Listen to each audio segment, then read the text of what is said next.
হ্যাঁ, হ্যালো, আসসালামু আলাইকুম। প্রিয় দর্শক, আমি মোহাম্মদ নুরুল আমিন, কিশোরগঞ্জ বাজারে মুরগির দোকানদার। আমার বাড়ি কাঞ্চনা চরপাড়া। আজ 2/8/2025 সালে এই তারিখ, রোজ শনিবার, আমার বাড়িতে অতর্কিতভাবে আমার ছোট ভাইরা হামলা করে এবং আমার বাড়ির ঘরের ভিতর যা যা আছে সবকিছু লুট করে নিয়ে যায়। দর্শক, আপনারা দেখেন, এই যে আমার বাড়ি, এই যে আমার ঘর। আমার বাড়িতে কেউ নাই, আমার বউ ছেলে মেয়ে সব আমার শ্বশুর বাড়িতে গেছে। এই ফাঁকে আমার বাড়ির সবকিছু তারা লুট করে নিয়ে গেছে। আমার বাড়িতে ছিল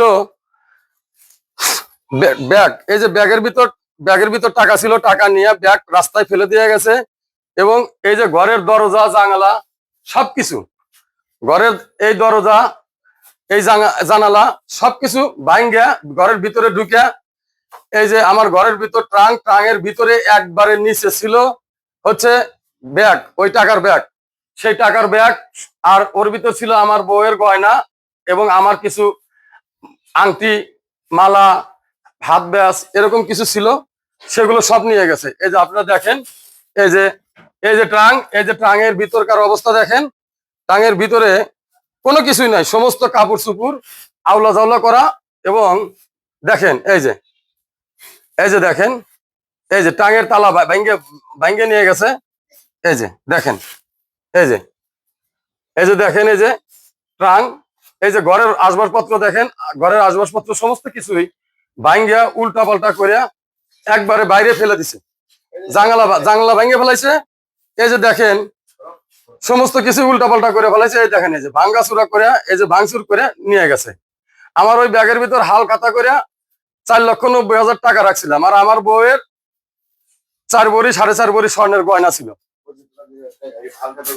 হাল খাতার করার পরে ওই টাকাগুলো আমি খুব কষ্ট করে জমাইছিলাম, সে সব টাকা পয়সা তারা নিয়ে গেছে। দেখেন, আমার বউ ছেলে মেয়ে কেউই বাড়িতে নাই, তারা আমার শ্বশুর বাড়িতে গেছে। এই দেখেন, এই যে ব্যাগ পরে আছে, এই যে ব্যাগ, ওই যে দেখেন, ওই যে সমস্ত কিছুই, এই যে সমস্ত কিছুই তারা এই পিছনের দরজা দিয়ে আসা সমস্ত কিছুই নিয়ে চলে গেছে। আমি এই বিষয়ে গ্রামের সমস্ত লোককে জানাইছি, সমস্ত পয় প্রধান যারা আমার গ্রামবাসী আছে, নেতা, সমস্ত লোকদেরকে আমি জানাচ্ছি। তারা বলছে যে এদের উপযুক্ত বিচার আমরা দিতে পারবো না, তুমি আইন আদালতের মাধ্যমে যাও। তাই আমি আইন আদালতের সদয় দৃষ্টি আকর্ষণ করছি। আমি খুব গরিব মানুষ, আমার এই বিষয়টা যেন তদন্তপূর্বক যেন আমার সুষ্ঠু বিচার দেওয়া হয়, আমার গ্রামের সমস্ত মানুষই জানে।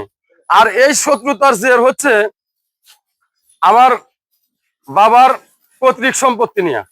দেখেন, আপনারা সবাই দেখেন, দেখে এই জিনিসটা প্রশাসনের সদয় দৃষ্টি আকর্ষণ করছি।